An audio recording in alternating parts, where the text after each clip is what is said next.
আমার সাথে বাঁধলে তোমার সাত পাকের জীবন।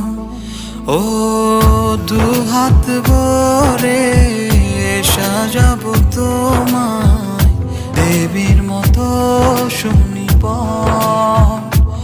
ও যত